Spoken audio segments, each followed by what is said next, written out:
여러분, 오늘 아주 기분 나쁜 이야기를 먼저 해야겠습니다. 혹시 자녀에게 돈 몇천만 원 보내면서 세무조사 나올까봐 벌벌 떨며 증여세 신고하고 계신가요?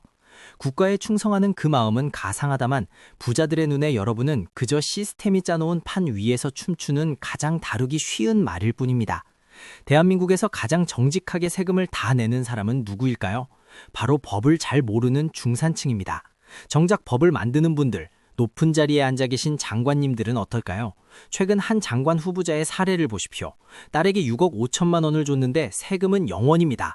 이게 불법일까요? 아니요, 100% 합법입니다.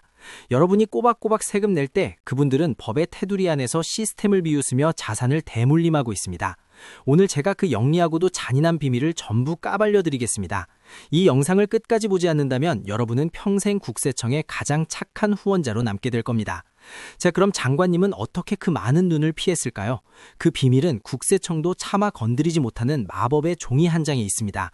청문회장에 앉아있는 후보자의 얼굴을 떠올려 보십시오. 수억 원의 전세금을 딸에게 건넸다는 의혹에 당당하게 답합니다. 빌려준 거라고 말이죠. 일반적인 상식으로는 부모 자식 사이에 무슨 차용증이냐며 코웃음을 치겠지만 세법의 세계에서는 이 한마디가 수억 원의 가치를 가집니다. 증여는 주는 것이고 대여는 빌려주는 것입니다. 주는 순간 세금이라는 칼날이 들어오지만 빌려주는 순간 그 칼날은 갈 곳을 잃습니다. 부자들은 절대 내 돈을 그냥 주지 않습니다. 자식을 나의 채무자로 만드는 순간 국세청은 제3자가 되어버리기 때문입니다. 이것이 바로 부의 대물림을 완성하는 첫 번째 단추입니다. 우리 법은 부모와 자식 간의 금전 거래를 일단 의심하고 봅니다. 하지만 진짜로 돈을 갚을 생각으로 빌린 것이라면 국가도 터치할 권한이 없습니다. 여기서 중요한 것은 기분이나 감정이 아니라 증거입니다. 부자들은 차용증을 쓸 때 자식의 미래를 설계합니다.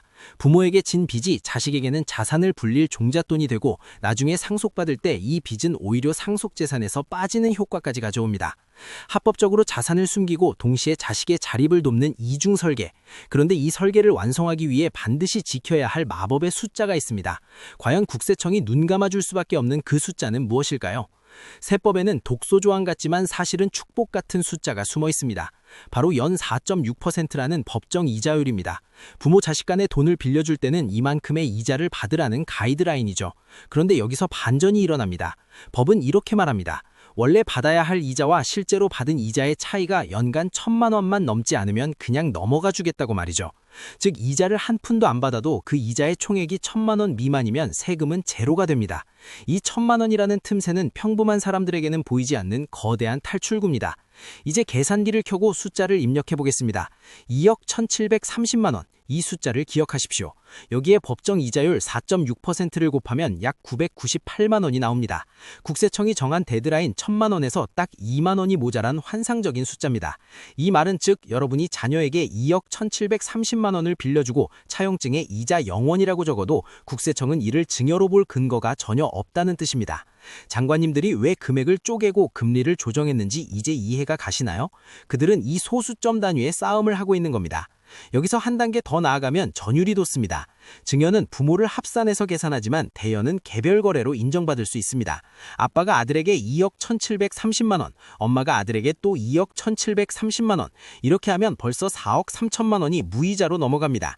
여기에 며느리나 사위까지 등장시킨다면 어떻게 될까요? 인원수대로 이 마법을 적용하면 웬만한 아파트 한 채 가격인 8억 원 이상의 자금을 세금 한 푼 없이 자녀 세대에게 넘길 수 있습니다. 이것이 바로 부의 대물림이 대물림을 낳는 복리의 절세 기술입니다. 하지만 여기서 방심하면 모든 게 무너집니다. 국세청은 당신의 서류가 가짜라는 것을 증명하기 위해 혈안이 되어 있거든요. 진짜 부자들은 가끔 국세청에 먹잇감을 던져줍니다. 장관 후보자가 왜 딸에게 굳이 이자를 받았을까요? 이자를 받고 그에 대한 이자 소득세를 자진 신고하는 순간 이 거래는 국가가 공인한 진짜 대출이 됩니다. 소득세 몇십만 원을 내는 대신 수억 원에 달하는 증여세 몽둥이를 피하는 전략. 이것이 바로 이보 전진을 위한 일보 후퇴의 기술입니다. 국세청이 계좌를 열었을 때 꼬박꼬박 세금을 낸 기록이 있다면 그들은 더 이상 질문하지 못하고 돌아설 수밖에 없습니다. 차용증은 시작뿐입니다. 국세청의 세무조사를 단칼에 거절할 세 가지 무기가 필요합니다. 첫째, 자녀의 상환 능력. 소득이 없는 자녀에게 수억을 빌려주면 백전백패입니다. 둘째, 확정일자의 마법. 돈을 보낸 날 바로 공증을 받거나 우체국에서 도장을 찍으십시오. 나중에 조작했다는 의심을 원천 봉쇄해야 합니다. 셋째, 가장 중요한 금융의 기록. 단돈 10만 원이라도 좋으니 매달 정해진 날짜에 이자가 오고 간 흔적을 남기십시오. 결국 부자와 가난한 자의 차이는 성실함이 아니라 정보의 격차에서 옵니다. 가난한 사람은 법을 무서워하고 부자는 법을 공부합니다. 오늘 제가 알려드린 이 기술은 단순한 돈 장난이 아닙니다. 자녀가 세상에 나갈 때 무거운 세금이라는 짐을 덜어주고 더 높은 곳에서 시작하게 하려는 부모의 처절한 지략입니다.